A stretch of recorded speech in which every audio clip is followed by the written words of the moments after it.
2026년 새해 설 명절을 맞아 우리 가족이 한자리에 모여 하나님께 예배 드릴 수 있게 하심에 감사드립니다. 이제부터 주님이 주신 복된 한 해를 기대하며 우리 가족을 이곳으로 부르신 하나님께 정성껏 예배 드리겠습니다.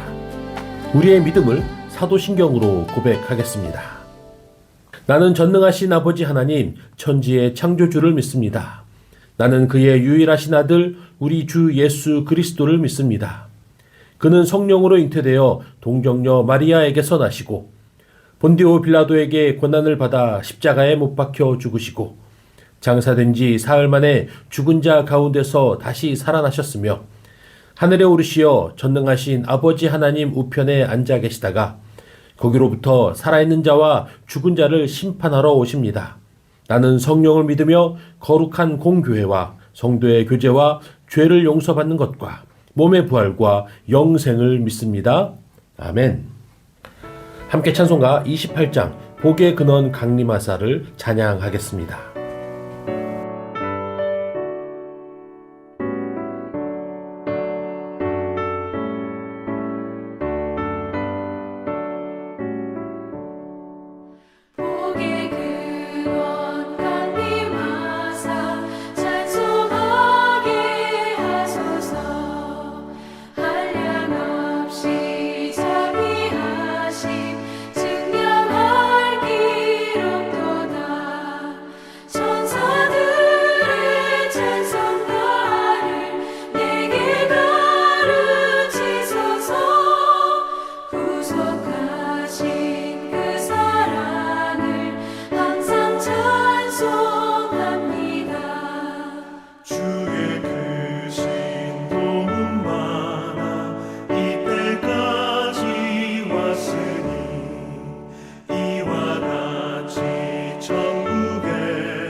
이 시간 우리 가족 중 한 분이 기도 인도해 주시겠습니다.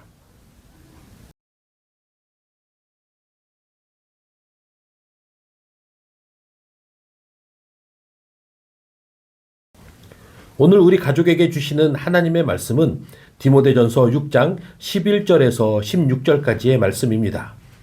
오직 너 하나님의 사람아, 이것들을 피하고 의와 경건과 믿음과 사랑과 인내와 온유를 따르며 믿음의 선한 싸움을 싸우라. 영생을 취하라.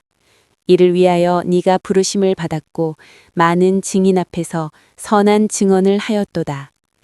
만물을 살게 하신 하나님 앞과 본디오 빌라도를 향하여 선한 증언을 하신 그리스도 예수 앞에서 내가 너를 명하노니 우리 주 예수 그리스도께서 나타나실 때까지 흠도 없고 책망받을 것도 없이 이 명령을 지키라. 기약이 이르면 하나님이 그의 나타나심을 보이시리니 하나님은 복되시고 유일하신 주권자이시며 만왕의 왕이시며 만주의 주시오. 오직 그에게만 죽지 아니함이 있고 가까이 가지 못할 빛에 거하시고 어떤 사람도 보지 못하였고 또 볼 수 없는 이시니 그에게 존귀와 영원한 권능을 돌릴지어다. 아멘. 안녕하세요. 이번 명절 연휴 한 분 한 분 하나님께서 은혜 가운데 지켜주시기를 기도합니다. 우리나라 사람들은 음력 새해 첫날을 설날이라고 불렀는데 한국 민족 문화 대백과 사전에는 이 말의 어원이 낯설다라는 뜻이라고 합니다. 다시 말해서 묵은해를 보내고 새롭게 시작하는 낯선 한 해의 새날을 묵었던 이루지 못했던 일들과 지난날의 허물들을 다 벗어버리기로 결단하는 그런 의미라고 합니다. 전에도 한번 말씀드린 적이 있었는데 미국의 제40대 대통령 로널드 레이건은 어린 시절 대단히 수줍었고 소심했던 성격이었었다고 합니다. 그래서 한 번은 다른 친구들이 신는 그 구두를 신고 싶어서 부모님을 졸라서 구두 가게로 갔다고 합니다. 그런데 구두 가게에 도착했을 때 주인이 앞이 둥근 것과 각이 진 것 내놓으면서 어떤 것을 원하느냐라고 물었다고 합니다. 그때 레이건은 계속 구두를 살펴보기만 할 뿐 쉽게 결정하지를 못했다고 그래요. 그래서 며칠 후에 다시 부모님과 함께 구두 가게를 다시 찾았습니다만 그때도 여전히 우물쭈물하면서 결정하지 못하자 그때 구두 가게 주인 아저씨가 이렇게 말합니다. 내 마음 내가 이제 알겠다. 내가 만들어주는 구두를 신으면 절대 후회하지 않을 거야.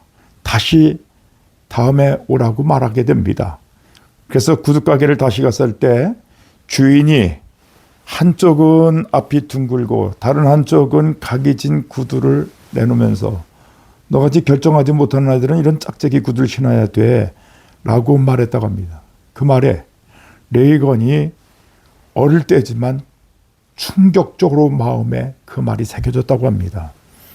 그래서 그 인생을 살아가면서 지금 내가 내리는 결정이 앞으로 어떤 전개가 펼쳐질지를 생각하면서 신속하게 그러나 치밀하게 준비하고 결단하면서 미국의 성공적인 대통령으로 당선하면서 놀라운 일들을 이뤄낼 수가 있었다는 겁니다. 독일의 천재 시인 볼프강 게테는 이런 말을 합니다. 세상에서 가장 불행한 사람은 우유부단하여 결정하지 못하는 부류의 인간들이다. 다시 말해서 묵은 허물을 벗어버리지 못하고 새롭게 결단하지 못할 때 우리의 인생이 불행하게 된다는 거죠. 설날, 새롭게 시작되는 낯선 날들이지만 어떻게 우리가 살아야 할 것인가 허물을 벗어버리기로 결단하는 날입니다. 이제 설 연휴에 하나님께서 우리를 쓰시도록 결단하는 날이 되도록 주시는 말씀이 무엇이냐는 겁니다. 오늘 디모데서를 읽으셨습니다. 디모데전서는 사도 바울이 제1차 투옥됐었던 로마 감옥에서 석방이 되고 다시 마지막 전도 여행을 하게 되면서 서기 63년경에 거짓 교사들에 의해서 당시 유혹을 받고 있었던 에베소 교회의 목회자였던 디모데에게 보낸 목회 서신입니다. 당시 거짓과 유혹이 범람했던 그 에베소 교회, 하나님이 쓰시는 하나님이 사람이 되도록 결단하라는 겁니다. 이 시대도 거짓과 유혹이 범람하고 있습니다. 하나님이 쓰시고 축복하시는 가정이 될 수 있도록 우리가 어떻게 결단하고 살아야 할지를 우리에게 주시는 말씀이 무엇이냐 하는 시각으로 다시 한번 보실 수 있기를 원합니다. 첫 번째로 하나님께서 기뻐하시는 사람이 되라는 겁니다. 11절 12절 다시 한번 읽겠습니다. 오직 너 하나님의 사람아 이것들을 피하고 의와 경건과 믿음과 사랑과 인내와 온유를 따르며 믿음의 선한 싸움을 싸우라. 영생을 취하라. 이를 위하여 내가 부르심을 입었고 많은 증인 앞에서 선한 증언을 하였도다.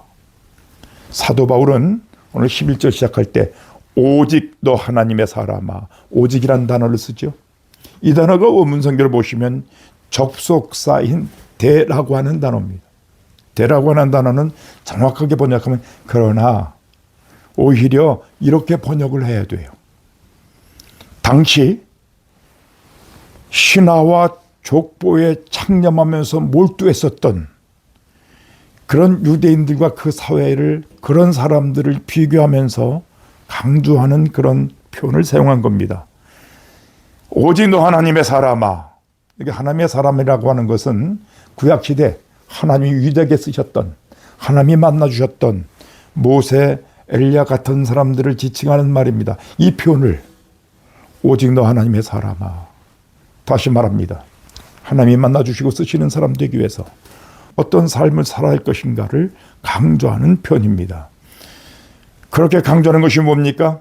이것들을 피하고 의와 경건과 믿음과 사랑과 인내와 온유를 따르며, 여기 이것들을 피하고라는 단어가 있어요. 이것들을 피하고, 이 말씀은 앞에 3절부터 5절을 보시면 예수 그리스도의 말씀과 경건의 교훈을 따르지 않고 교만하고 변론과 언쟁을 좋아하며 투기와 분쟁과 비방과 악한 생각으로 마음이 부패하게 되고 진리를 잃어버렸던 그런 다툼의 삶을 살았던 사람들을 피하라는 것을 말합니다. 그리고 의와 경건과 믿음과 사랑과 인내와 온유를 쫓으라. 이 말씀은 하나님이 기뻐하시는 삶을 살기로 결단하라는 그 말씀을 표현한 겁니다. 하나님의 사람으로 쓰임받도록 믿음의 선한 싸움을 싸우고 영생을 취하라는 겁니다. 여기 중요한 두 단어가 있습니다. 믿음의 선한 싸움을 싸우고, 싸우고라는 말, 헬라어로 아고나주라고 하는 단어입니다. 아고나주, 포기하지 않고 계속해서 노력한다는 뜻입니다. 다시 말합니다. 우리 신앙생활 포기하지 말고 끝까지 계속해서 노력하라는 겁니다. 그리고 영생을 취하라. 취하라, 이 단어는 에필라브, 이 단어는 굳게 붙잡다, 이런 뜻입니다. 하나님께서 주실 영생의 약속을 절대로 놓치지 않도록 굳게 붙잡고 달려가라는 겁니다. 하나님께서 기뻐하시는 삶을 위하여 믿음과 선한 싸움을 포기하지 않고 끝까지 싸우며 영생의 약속을 포기하지 않고 끝까지 굳게 붙잡는 신앙생활이 되어야 할 것입니다. 두 번째로, 책망받을 것이 없는 흠없는 삶이 되라는 것입니다. 13절 14절 다시 한번 읽겠습니다. 만물을 살게 하신 하나님 앞과 본디오 빌라도를 향하여 선한 증언을 하신 그리스도 예수 앞에서 내가 너를 명하노니 우리 주 예수 그리스도께서 나타나실 때까지 흠도 없고 책망받을 것도 없이 이 명령을 지키라. 믿음은 결코 저절로 성장하는 것이 아닙니다. 그래서 사도 바울은 믿음의 선한 싸움을 싸우라고 명하면서 앞에 12절에 이를 위하여 내가 부르심을 받았고 많은 증인 앞에서 선한 증언을 하였도다 라는 표현을 사용합니다. 여기 선한 증언을 하였도다, 선한 증언이란 말은 디모데가 하나님 말씀을 깨닫고 선한 말씀으로 만물을 살게 하시는 하나님과 빌라도를 향하여 선한 증언하셨던 그분 예수 그리스도의 말씀을 전했다는 것을 강조한 겁니다. 다시 말해서 하나님의 사람으로 쓰임받도록 예수 그리스도께서 다시 오실 그날까지 흠없고 책망받을 것 없는 삶으로 의와 경건과 믿음과 사랑과 인내와 온유를 따르며 믿음의 선한 싸움을 싸우라. 영생을 취하라. 오늘 이 당부를 하는 겁니다. 다시 말해서 흠없고 책망받은 것이 없는 삶이 되라는 이 결단의 요청을 하는 겁니다. 하나님 앞에 우리가 마지막 때를 살아가면서 흠과 책망받을 것을 없는 삶을 위하여 하나님 말씀을 명령으로 알고 따르게 하여 주옵소서. 이 결단이 있어질 때 하나님 쓰시는 하나님의 사람이 되게 하신다는 사실입니다. 세 번째로, 하나님이 어떤 분이신가를 기억하라는 겁니다. 15절 16절 다시 한번 읽겠습니다. 기약이 이르면 하나님이 그의 나타나심을 보이시려니와 하나님은 복되시고 유일하신 주권자이시며 만왕의 왕이시며 만유의 주시요 오직 그에게만 죽지 아니함이 있고 가까이 가지 못할 빛에 거하시고 어떤 사람도 보지 못하였고 또 볼 수 없는 이시니 그에게 존귀와 영원한 권능을 돌릴지어다. 아멘.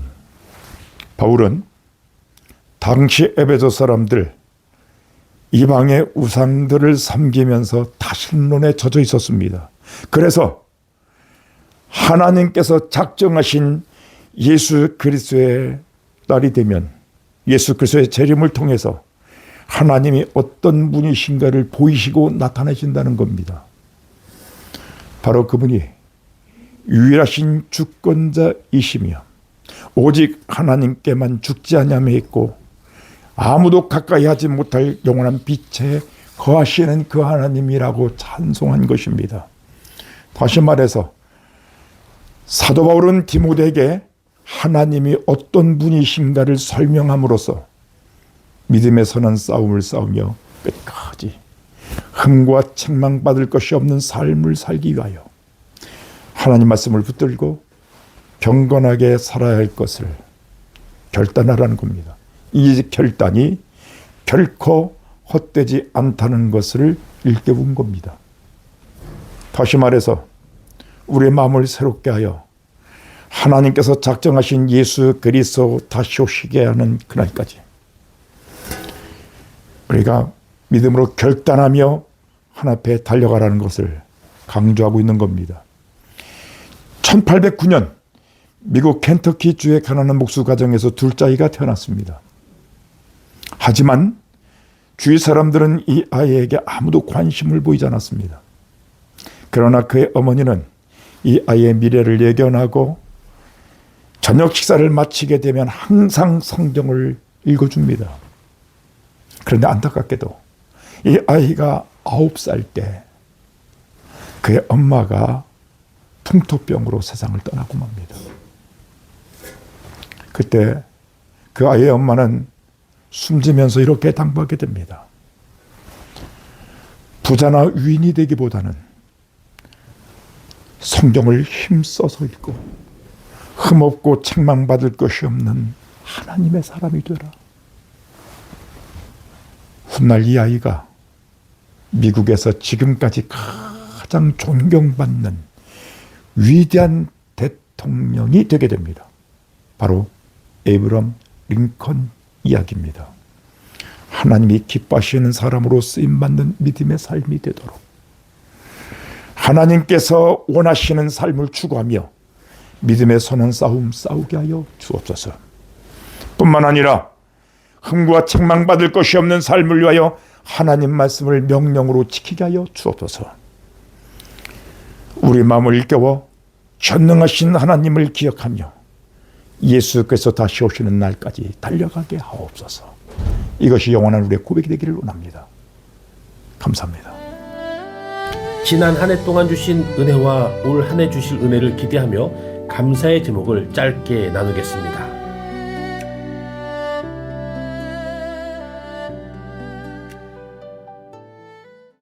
함께 찬송가 438장 내 영혼이 은총 입어를 찬양하겠습니다.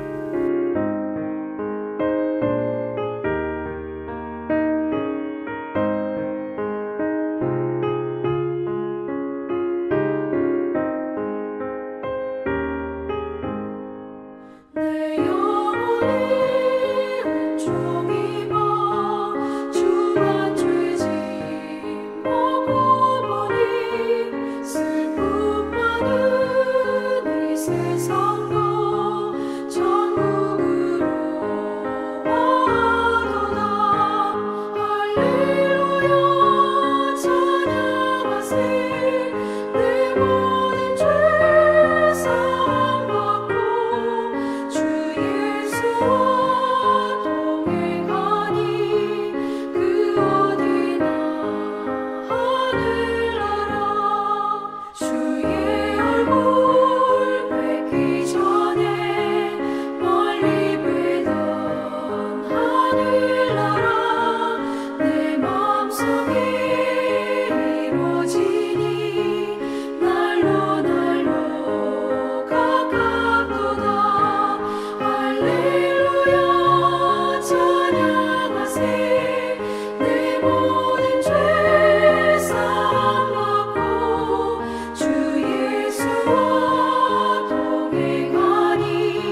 오신 곳이 그 어디나 하늘나라 할렐루야 찬양하세 내 모든 죄 사함받고 주 예수와 동행하니 그 어디나 하늘나라.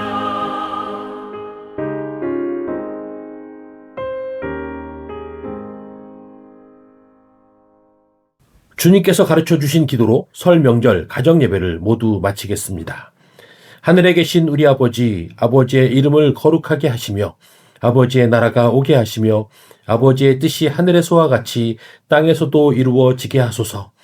오늘 우리에게 일용할 양식을 주시고 우리가 우리에게 잘못한 사람을 용서하여 준 것 같이 우리 죄를 용서하여 주시고 우리를 시험에 빠지지 않게 하시고 악에서 구하소서. 나라와 권능과 영광이 영원히 아버지의 것입니다. 아멘.